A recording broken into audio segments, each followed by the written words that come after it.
श्रोताओं, आज हम मना रहे हैं विश्व अल्जाइमर्स डे और आज इस महत्वपूर्ण दिवस पर हमसे बातचीत करने के लिए कार्यक्रम सेहत में मेहमान हैं डॉक्टर सौरभ गुप्ता। डॉक्टर सौरभ गुप्ता शहर के जाने माने न्यूरोलॉजिस्ट हैं और आज अल्जाइमर्स कारण, लक्षण और उपचार विषय पर आपसे हम बातचीत करेंगे। डॉक्टर सौरभ गुप्ता, आपका बहुत बहुत स्वागत है। नमस्कार। डॉक्टर सौरभ गुप्ता, यदि हम 21 सितंबर की बात करें, आज का दिन अल्जाइमर्स की इतिहास में क्यों महत्वपूर्ण है? बेसिकली 21 सितंबर जो है वो अल्जाइमर्स डे इसलिए मनाया जाता है क्योंकि हम अल्जाइमर्स के जो पेशेंट्स हैं उनके फैमिली मेंबर्स को अवेयर कर सकें और एक जनरल पब्लिक को अवेयर कर सकें कि वो जान सकें कि अल्जाइमर डिजीज क्या है, उसको कैसे बचा जा सकता है और क्या उसके लक्षण होते हैं, कैसे हम अगर किसी पेशेंट को है तो उसका ट्रीटमेंट क्या हो सकता है और हम कैसे रोकथाम कर सकते हैं अल्जाइमर डिजीज की। तो इसलिए आज का दिन बहुत ही महत्वपूर्ण है, जैसे आपने बताया, और ये जागरूकता का कार्यक्रम है। डॉक्टर सौरभ गुप्ता,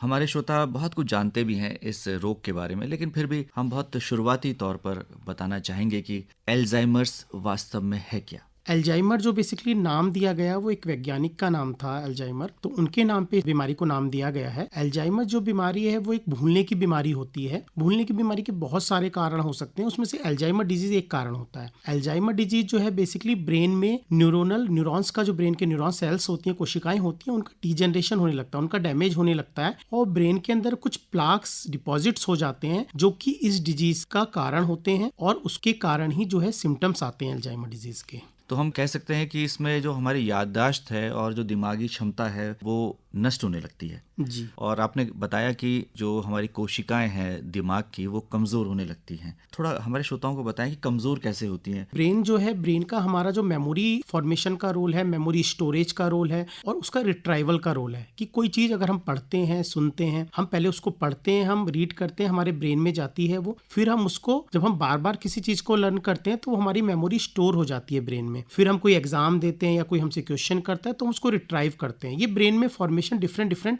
एरियाज के ब्रेन में होता है। अल्जाइमर में क्या होता है, जो नॉर्मल कोशिकाएं होती हैं वो नॉर्मल नहीं रहती, उनके अंदर कुछ केमिकल्स, कुछ सब्सटेंस डिपॉजिट हो जाते हैं जो कि उन सेल्स को डेथ करने लगते हैं, उन सेल्स की, जिसके कारण से जो हमारी मेमोरी स्टोरेज की कैपेसिटी है, हमारी रिट्राइवल की कैपेसिटी है, वो धीरे धीरे नष्ट होने लगती है और धीरे धीरे पेशेंट जो है वो चीजों को भूलने लगता है। तो डॉक्टर सौरभ गुप्ता, हमारे श्रोताओं को बताएं कि ये किस आयु वर्ग में ज्यादा देखने को मिलती है? ज्यादातर जो अल्जाइमर डिजीज है वो 60 ईयर्स प्लस के बाद ही शुरू होता है। ज्यादातर पेशेंट जो है, मतलब जैसे जैसे एज बढ़ती जाती है रिस्क ऑफ अल्जाइमर डिजीज बढ़ता जाता है। अगर हम बात करें 60 ईयर्स की, तो 60 ईयर्स पे जो रिस्क है, अगर वो 70 ईयर्स का पेशेंट होगा तो उसमें रिस्क काफी ज्यादा बढ़ जाएगा as compare to 60 years. But कुछ केसेस में, बहुत फ्यू केसेस में, लेस देन 5% केसेस में समटाइम्स इसका ऑनसेट जल्दी भी हो जाता है, उसको हम अर्ली ऑनसेट अल्जाइमर डिजीज कहते हैं। और समटाइम्स जो जेनेटिक केसेस होते हैं, जेनेटिक केसेस में भी early onset of Alzheimer disease देखा गया है, जो कि 50 ईयर्स के आसपास भी देखा गया है।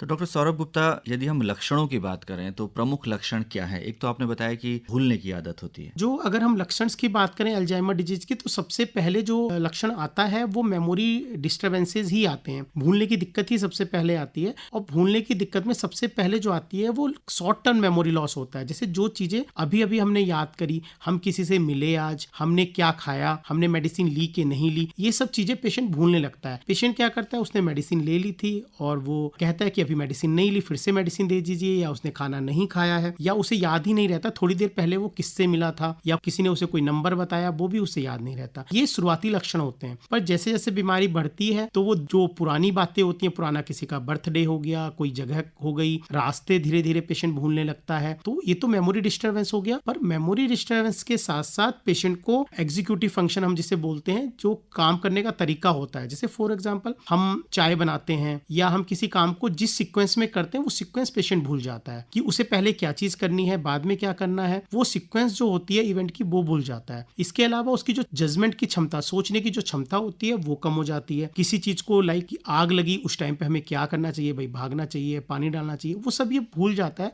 वो उसको गलत तरीके से करता है उन चीजों को, तो उसका जजमेंट जाने लगता है, उसकी जो सीक्वेंस फंक्शनिंग थी, जो उसका day to day lifestyle था वो बेकार होने लगता है।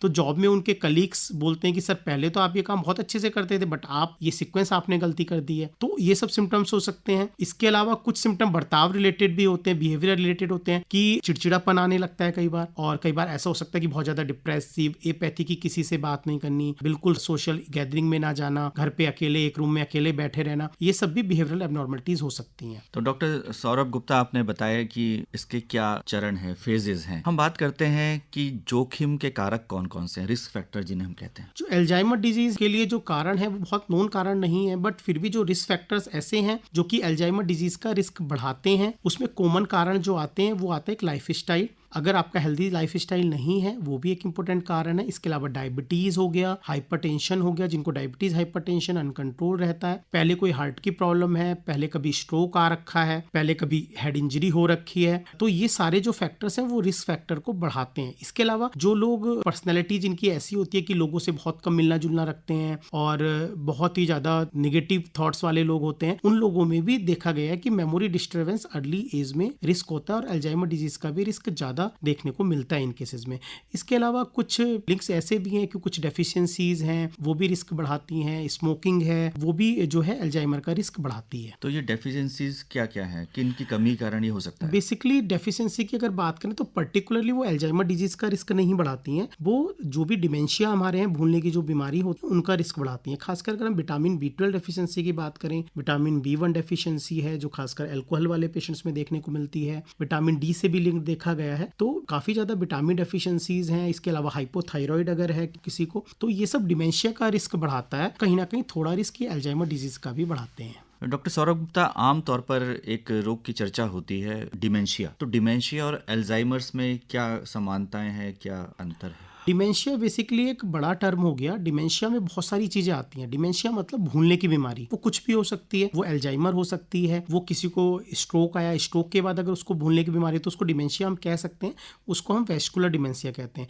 तो अल्जाइमर डिजीज जो है वो एक टाइप ऑफ डिमेंशिया है। डिमेंशिया एक बहुत बड़ा स्पेक्ट्रम ऑफ भूलने की बीमारियों का हो गया, और अल्जाइमर डिजीज जो है वो उसका एक पार्ट है केवल भूलने की बीमारी का। अब हम डायग्नोसिस पर आते हैं, परीक्षण क्या कराते हैं? बेसिकली अगर हम डायग्नोसिस की बात करें तो मोस्टली जो डायग्नोसिस होती है अल्जाइमर डिजीज की वो क्लिनिकली होती है। मतलब पेशेंट के क्या क्या सिम्टम्स थे, कैसे कैसे उसको दिक्कतें जो आई, भूलने की दिक्कत आई या उसके बर्ताव में कोई चेंजेस आए, धीरे धीरे जैसे जैसे वो चेंजेस आए हैं उनकी सीक्वेंस, किस मैनर्स में वो चेंजेस आए हैं, कैसे बीमारी प्रोग्रेस कर रही है, पेशेंट में क्या रिस्क फैक्टर्स हैं उसमें, और इसके अलावा एग्जामिनेशन पे हमें क्या फाइंडिंग मिल रही है, पहले कोई स्ट्रोक तो नहीं हुआ था। तो बेसिकली जो सबसे इंपॉर्टेंट चीज होती है डायग्नोसिस मेकिंग के लिए वो पेशेंट के लक्षण्स होते हैं। लक्षण्स के बाद में हम इसमें पेशेंट का असेसमेंट करवाते हैं, ब्रेन का कॉग्निटिव असेसमेंट कराते हैं, जिसमें हम कुछ स्केल्स यूज करते हैं, लाइक MMSE स्केल्स होता है, एक मोका स्केल्स होता है। ये स्केल्स हम यूज करते हैं टू डायग्नोस कि ये मेमोरी डिस्टर्बेंस जो है वो किस सीवियरिटी का है, माइल्ड फॉर्म ऑफ डिमेंशिया है कि सीवियर फॉर्म ऑफ डिमेंशिया पहुंच गया है। इसके अलावा MRI ब्रेन्स हैं, और आजकल कुछ ब्लड टेस्ट भी, मार्कर्स भी आए हैं जो कि ब्लड में लेवल्स देखते हैं एबनॉर्मल केमिकल्स का, जो कि अल्जाइमर पेशेंट में बढ़ सकते हैं।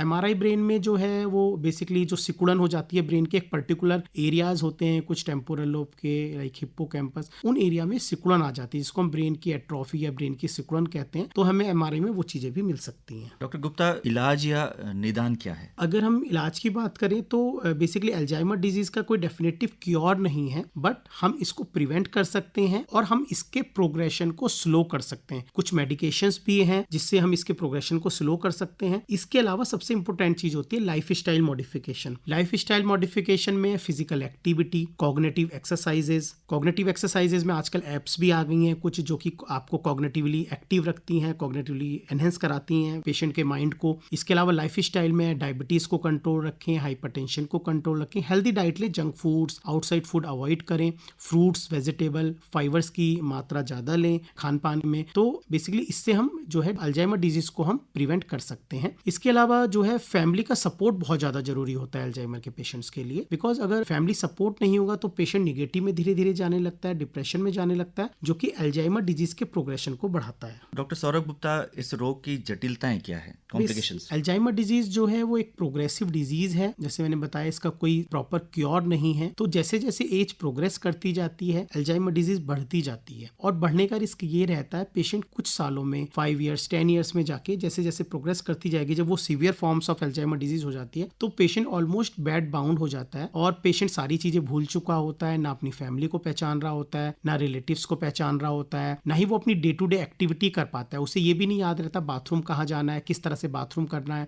वो कई बार बाथरूम से बिना कपड़ों के निकल आता है और घर पे भी वो बाथरूम कहीं पे भी कर सकता है। तो ये सारे कॉम्प्लिकेशंस बेसिकली लेटर स्टेज में पेशेंट को देखने को मिलते हैं। आपने परिवार की भूमिका की बात बताई, हम जानना चाहते हैं ये क्या इसमें कहीं आनुवंशिकता भी जुड़ी है? अगर हम बात करें आनुवंशिकता की तो बेसिकली बहुत कम केसेस में ऐसा देखा गया, अराउंड लेस देन 1% केसेस ही ऐसे देखने को मिलते हैं जिसमें फैमिलियल हिस्ट्री मिलती है या हेरिडिटरी कॉज मिलते हैं। उसमें कुछ जीन्स होती हैं जो कि पाई गई हैं अल्जाइमर डिजीज से रिलेटेड, जो कि फैमिली में रन करती हैं और वो रिस्क बढ़ाती हैं, बट बहुत ज़्यादा केसेस देखने को नहीं मिलते हैं। डॉक्टर साहब, हमने डेफिशिएंसीज की बात की थी, B12 और विटामिन डी की बात हुई, क्या खान पान विशेष होना चाहिए इन पेशेंट्स का? बेसिकली अल्जाइमर डिजीज के जो पेशेंट हैं या नॉर्मल डाइट जो है वो हेल्दी डाइट होनी चाहिए। हेल्दी डाइट से रिलेटेड कि आप ऑयली चीजें जो हैं, फ्राइड फूड्स हैं, जंक फूड्स हैं, वो अवॉइड करें। प्रोसेस्ड फूड हैं, पैक्ड फूड हैं, वो अवॉइड करने चाहिए। हेल्दी लाइफ स्टाइल में आपको फ्रेश होम प्रिपेयर्ड फूड खाना चाहिए। इसके अलावा जो मिल्क प्रोडक्ट्स हैं, दही है और मिल्क है, पनीर है, उन चीजों का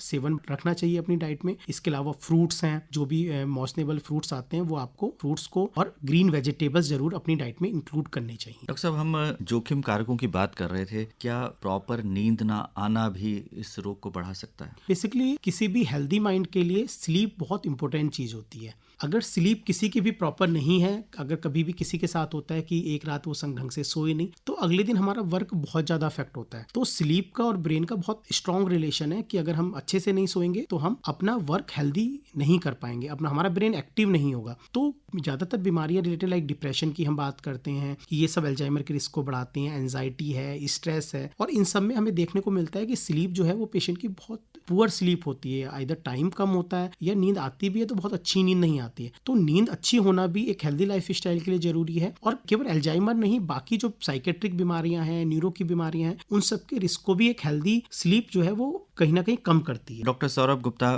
परिवार की और समाज की बहुत महत्वपूर्ण भूमिका है क्योंकि ये वृद्धावस्था का रोग है आमतौर पर, तो क्या अपेक्षा हम करें समाज से? बेसिकली समाज से यही अपेक्षा है कि जैसे होता क्या है हम लोग में कि भाई ये कई लोग बोलते हैं कि भाई बूढ़े हैं, भूल रहे हैं चीजें कि ये सट्ठे आ गए हैं या इनकी उम्र, नेग्लेक्ट करते हैं यूजुअली कई बार हम लोग। तो वो एक गलत चीज है, बिकॉज ये एक नेचुरल प्रोसेस है ब्रेन का या एक बीमारी का प्रोसेस है। तो हमें समझना चाहिए कि जो वो पेशेंट जो हरकतें कर रहा है, उनके बर्ताव में जो चेंजेस हैं कि उन्होंने कहीं पे भी कपड़े निकाल दिए, कहीं पे बाथरूम कर दिया, तो ये वो जानबूझ के नहीं कर रही है, उनके बीमारी की वजह से है। तो कहीं ना कहीं समाज को, फैमिली को ये समझना चाहिए। अगर हम उन्हें इग्नोर करेंगे, हम उन्हें रिजेक्ट करेंगे, तो प्रोग्रेशन जो होगा वो और ज्यादा फास्ट होगा। अगर हम उनकी स्थिति को समझेंगे, कहीं ना कहीं उनकी हेल्प करेंगे, उनको समझाएंगे, उनके साथ बैठेंगे, परिवार में अगर किसी को प्रॉब्लम है उनके साथ बैठे, उनसे बातें करें, पुरानी बातें उन्हें याद कराएं, नई बातें लर्न कराने की कोशिश करें, तो इन चीजों से कहीं ना कहीं बहुत हेल्प मिलेगी पेशेंट को और फैमिली को, और सोशली भी लोगों को अवेयरनेस बढ़ेगी। तो आगे से जो नकारात्मक है किसी भी बीमारी के लिए, ओल्डर एज वाली डिमेंशिया के लिए, तो वो सब चीजें धीरे धीरे कम होंगी। डॉक्टर सौरभ गुप्ता, आज विश्व अल्जाइमर डे के दिन आप हमारे बीच आए और आपने बहुत ही महत्वपूर्ण बातें हमारे श्रोताओं के साथ साझा की। आकाशवाणी स्टूडियोज आने पर आपका बहुत बहुत आभार, बहुत बहुत धन्यवाद। धन्यवाद।